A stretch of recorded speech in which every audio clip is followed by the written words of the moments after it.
C'est pas uniquement à l'est du Congo, c'est aussi dans l'ancienne province de Bandundu, dans l'Équateur, dans l'ancienne province de Katanga. En fait, c'est vraiment la priorité qu'il a pour essayer de sécuriser la République, le territoire congolais, en sachant très bien que la République démocratique du Congo, l'État congolais n'est pas présent partout.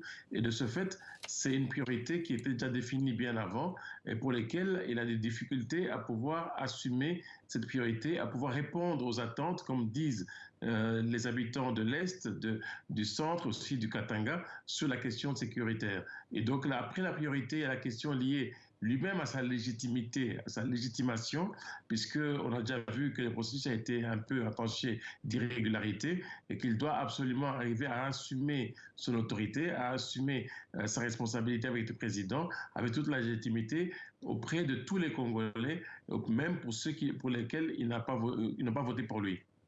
Il a également parlé du social et de l'économie dans son discours. Effectivement, il a parlé du social et de l'économie, malheureusement pour lui, parce qu'il y a des paramètres concernant cette question sociale et question économique sur lesquels il n'a pas de prise.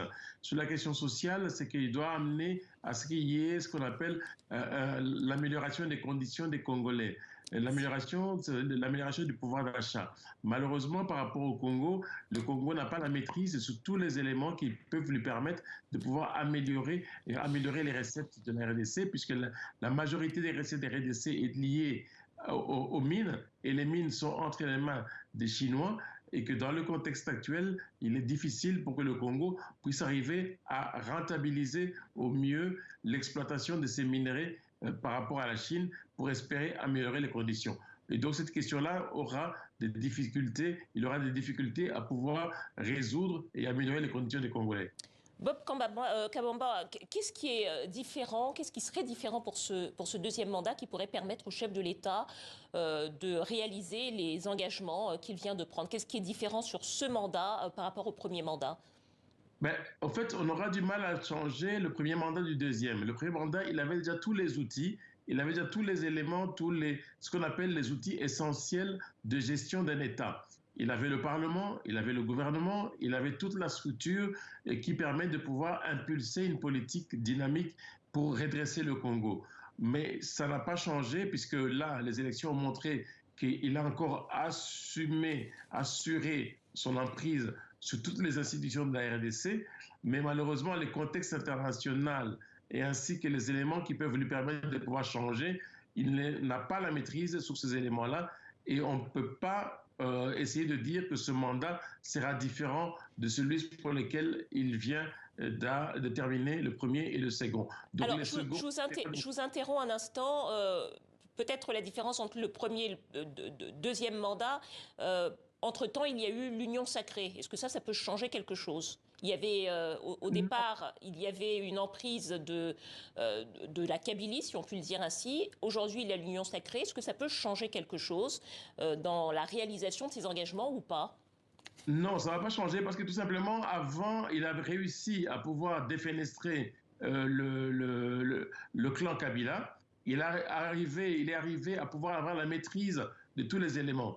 Et donc, depuis 3 ans, il avait la maîtrise de tous les éléments politiques et institutionnels pour les réussir. Et donc, il avait déjà la majorité absolue avant dans le premier mandat, mais c'est la même chose ici. Et le deuxième mandat, c'est que la majorité est encore beaucoup plus consolidée. L'opposition a, s'il vous plaît, madame, moins de 5%, on peut dire 6% de l'opposition au niveau de l'Assemblée. Ce qui veut dire qu'il a la maîtrise encore beaucoup plus qu'au premier mandat. Antoine, président de la République, chef de l'État, a prononcé son discours, son tout premier de son second mandat. Ainsi pleinement investi, donc on veut dire étape nyo ceci, si quoi comme pleinement investi, et si kawa akuki kozwa maloba poete alobela mokili, alobela mboka, alobela ba congolais. Alobela ba congolais. Excellence. Toka, président de la République. Excellence. Monsieur Emerson Mnangagwa, président de la République du Zimbabwe. Excellence, Monsieur Denis Sassou Nguesso, président de la République du Congo. Excellences, Monsieur Matamela Cyril Ramaphosa, président de la République d'Afrique du Sud. Excellences, Monsieur João Manuel Gonçalves Lourenço, président de la République d'Angola. Excellences, Monsieur Évariste Ndayishimiye, président de la République du Burundi. Excellences, Monsieur Faustin Archange Touadéra, président de la République centrafricaine. Excellences, Monsieur Ismaël Omar Guelleh, président de la République du Djibouti. Excellences, Monsieur Brice Oligui Nguema, président de la République gabonaise. Excellences, Monsieur Adama Barrow, président de la République de Gambie. Excellences, Monsieur Nana Akufo-Addo, président de la République du Ghana. Excellences, Monsieur Umaro Sissoko Ambalo, président de la République de Guinée-Bissau. Excellences, Monsieur William Samoei Ruto, président de la République du Kenya. Excellences, Monsieur Lazarus Chakwera, président de la République du Malawi. Excellences, Monsieur Carlos Villanova, président de la République démocratique de Sao Tomé et Principe. Excellences, Monsieur Macky Sall, président de la République du Sénégal. Excellences, Monsieur Mahamat Idriss Déby Itno, président de la République du Tchad. Excellences, Monsieur Hakainde Hichilema, président de la République de Zambie. Excellences, Monsieur Uhuru Kenyatta, président honoraire de la République du Kenya. Excellences, Monsieur Eri Rajaonarimampianina, président honoraire de la République de Madagascar. Excellences, Monsieur Jakaya Kikwete, président honoraire de la République unie de Tanzanie. Excellences, Monsieur Olusegun Obasanjo, président honoraire de la République fédérale du Nigeria.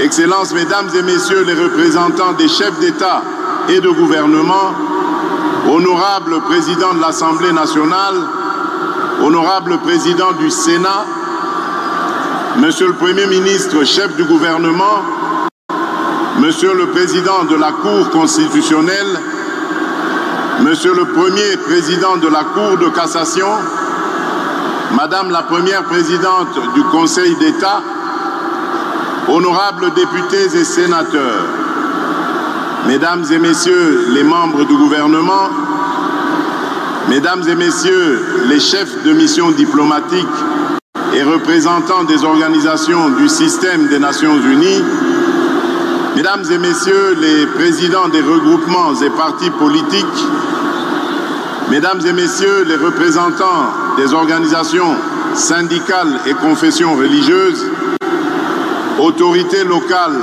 et coutumières, Mesdames et Messieurs, distingués invités, mes très chers compatriotes, j'aimerais, en prélude de mon allocution, rendre grâce à Dieu, maître des temps et des circonstances, protecteur suprême de la République démocratique du Congo, qui a permis notre présence en ce cadre du stade des martyrs de la Pentecôte, lieu symbolique, choisi ce 20e jour du mois de janvier 2024 pour abriter cette cérémonie solennelle de mon investiture en qualité de président de la République. À nos hôtes venus nombreux, je voudrais dire que votre présence à cette cérémonie historique témoigne de votre appréciation de l'immense bond en avant que vient d'effectuer le peuple congolais sur le long chemin vers l'exercice souverain de la démocratie. Bien plus, votre présence en ces lieux reflète autant l'amitié que le soutien et l'intérêt que vos pays et vous-même portez à la République démocratique du Congo et à son peuple. Revenons sur cet exercice souverain et démocratique. Je voudrais particulièrement exprimer, au nom du peuple congolais et au mien propre, mes sincères remerciements aux Nations Unies à travers sa mission de stabilisation pour la République démocratique du Congo, la MONUSCO en sigle, de même que la République arabe d'Égypte, ainsi que les républiques voisines du Congo et d'Angola pour l'appui logistique fourni à la Commission électorale nationale indépendante dans les dernières semaines précédant la tenue des scrutins. Je ne pourrais également omettre de saluer et de rendre un hommage appuyé à la mémoire de nos héros, de tous nos compatriotes tombés sur le champ d'honneur, ainsi que celui de toutes les victimes de la barbarie de nos agresseurs pour que vive la République démocratique du Congo dont nous sommes aujourd'hui bénéficiaires. Par reconnaissance au sacrifice de nos héros et de nos martyrs, je vous prie de vous lever et d'observer un moment de recueillement en leur mémoire.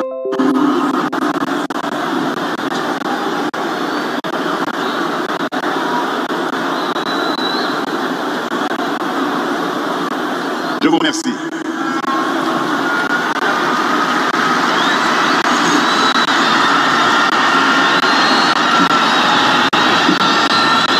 Excellences, Mesdames et Messieurs, distingués invités, face à ses responsabilités et devant son histoire, le peuple congolais a posé le 20 décembre 2023, par l'exercice de son droit de vote, un acte à la triple symbolique.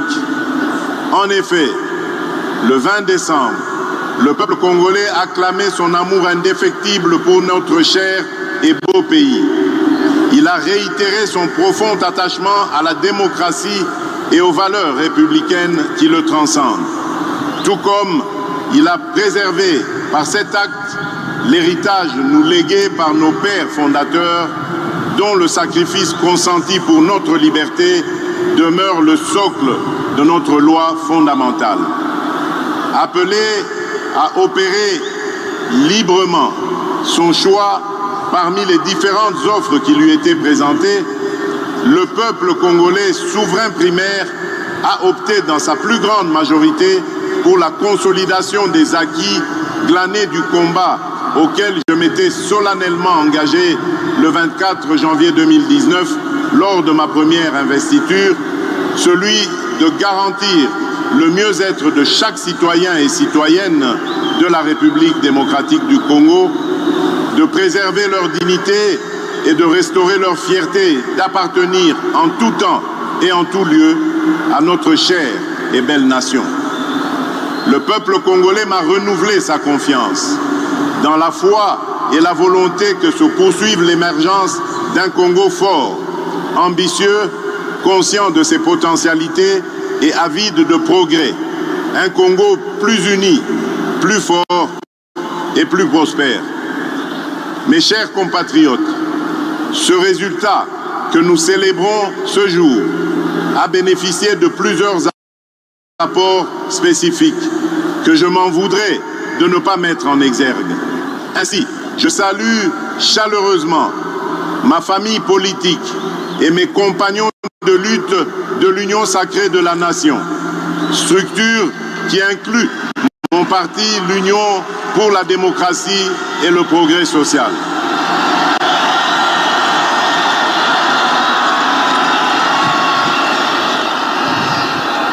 Je salue tout autant les candidats à l'élection présidentielle qui se sont désistés en ma faveur, les diverses organisations politiques alliées et celles de la société civile qui se sont mobilisées autour du projet que je porte pour notre nation. Chacun a fait sa part et ma reconnaissance va à vous tous.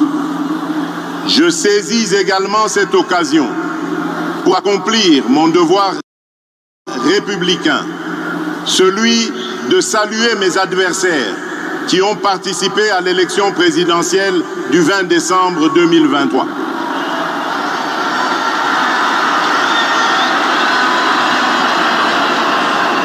Ne dit-on pas que plus le combat est dur, plus la victoire est belle? Vous êtes donc, mesdames et messieurs, une composante consubstantielle à l'événement de ce jour. Et vous avez, à juste titre, votre place dans la gouvernance de notre pays. En ma qualité de garant de la cohésion nationale, j'y veillerai, au même titre que j'exhorterai au Parlement d'assurer l'effectivité du rôle de porte-parole de l'opposition que cette dernière voudra bien désigner conformément à la Constitution. Mes très chers compatriotes, je vous ai entendu et saisissant la gravité de cet instant, en prenant Dieu ainsi que l'assistance à témoin, c'est avec un immense honneur, fort de votre plébiscite et revigoré de votre confiance renouvelée, que je consens à relever cet énorme défi dont je viens d'être à nouveau investi, celui de présider à la destinée de notre pays pour un second mandat. Chers compatriotes, j'ai appris à communier avec vous et à mieux vous connaître dans ce qui vous anime autant que dans ceux qui constituent le lot de vos principales attentes et préoccupations. J'ai conscience des attentes que peuvent susciter le chômage, la création d'opportunités d'emploi pour les jeunes, les femmes ou encore les personnes vivantes avec handicap.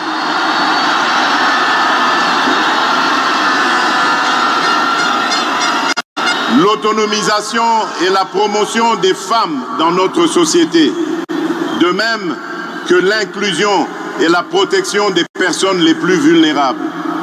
Tout comme j'ai conscience de vos attentes relatives à l'augmentation du pouvoir d'achat, à la stabilité du franc congolais, à la création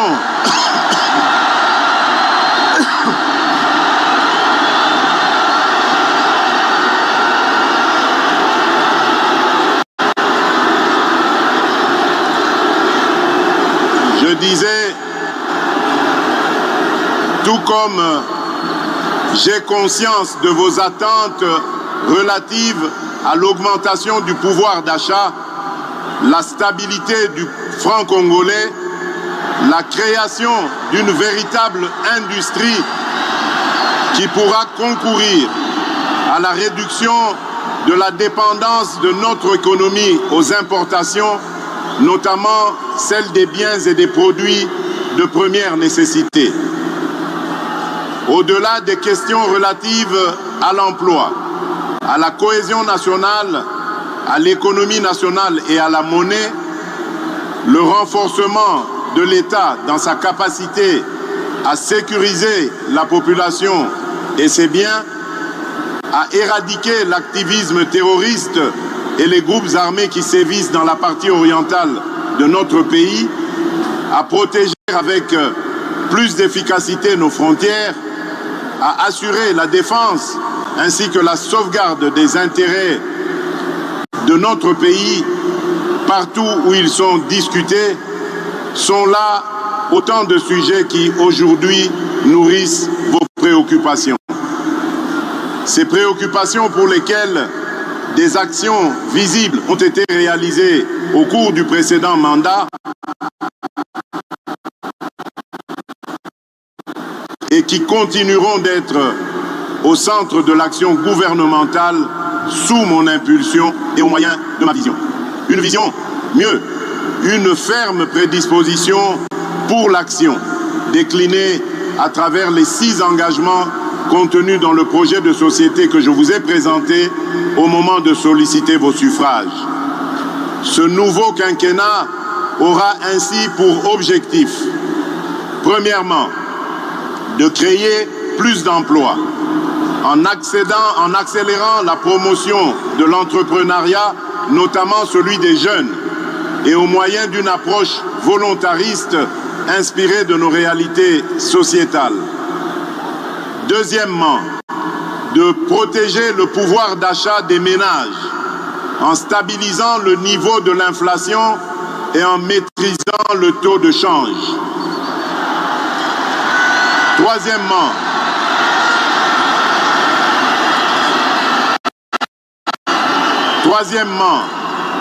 d'assurer avec beaucoup plus d'efficacité la sécurité de nos populations, de notre territoire, de nos biens ainsi que la préservation de nos intérêts. Au moyen d'une restructuration profonde de notre appareil de sécurité et de défense et par la poursuite du renforcement de notre diplomatie. Quatrièmement, de poursuivre la diversification de notre économie et d'accroître sa compétitivité en optant pour la transformation de nos produits agricoles et miniers bruts sur notre sol. Cinquièmement, de garantir plus d'accès aux services de base en veillant à l'extension des programmes tels que ceux de la couverture santé universelle, de la PDL 145 territoires. Et enfin, sixièmement, de renforcer l'efficacité de nos services publics. Ces engagements résument ma détermination à offrir des solutions pragmatiques par la force de la volonté et de la mobilisation d'énergie de tous pour la création de plus d'emplois pour les jeunes à la sortie de la formation et pour les personnes en sous-emploi, la maîtrise du coût de la vie et la garantie de la sécurité des citoyens où qu'ils vivent. À ces engagements s'ajoute l'épineuse question du désenclavement de nos territoires, dont la solution en termes de financement vient d'être rendue possible, notamment grâce à l'affectation prochaine de fonds issus de l'enveloppe obtenue dans le cadre de la renégociation du projet SICOMINE et qui devrait atteindre un montant global de 7 milliards de dollars américains. À cette question épineuse se pose-t-elle aussi celle du développement des chaînes de valeurs agricoles et de l'assainissement de nos villes, trois défis qui constitueront les trois initiatives présidentielles prioritaires de ce nouveau mandat.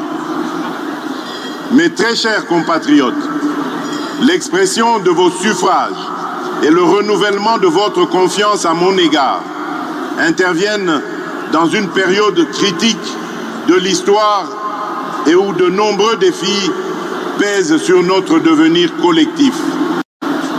D'abord, sur le plan national, les efforts fournis dans la sécurisation de nos concitoyens et dans la sauvegarde de notre intégrité territoriale se retrouvent mis à mal par les velléités obscures de certains États voisins, d'acteurs extérieurs ou internationaux, avec la complicité lâche de certains des nôtres. En effet, nonobstant votre vigilance, le sacrifice et la bravoure de nos vaillantes forces de sécurité et de défense, les menaces se veulent résilientes. Et pour beaucoup, alimentées par la trahison de certains Congolais qui, sans scrupules et sans la moindre considération humaine et patriotique, s'allient à l'ennemi pour faire couler le sang de leurs propres frères et sœurs congolais. Toujours sur le plan national, se pose le défi de la sauvegarde de notre cohésion nationale qui ne peut se faire qu'au moyen du renouvellement et de la consolidation de notre vouloir vivre collectif. Un vouloir vivre collectif où seront bannis les fléaux de la haine, du tribalisme, du clanisme et de toutes les antivaleurs qui aujourd'hui minent le développement de notre pays. Bref, un vouloir vivre collectif comme valeur sacrée que nous léguerons entière aux générations futures. Ensuite, sur le plan international, se dresse le défi de l'intégration régionale.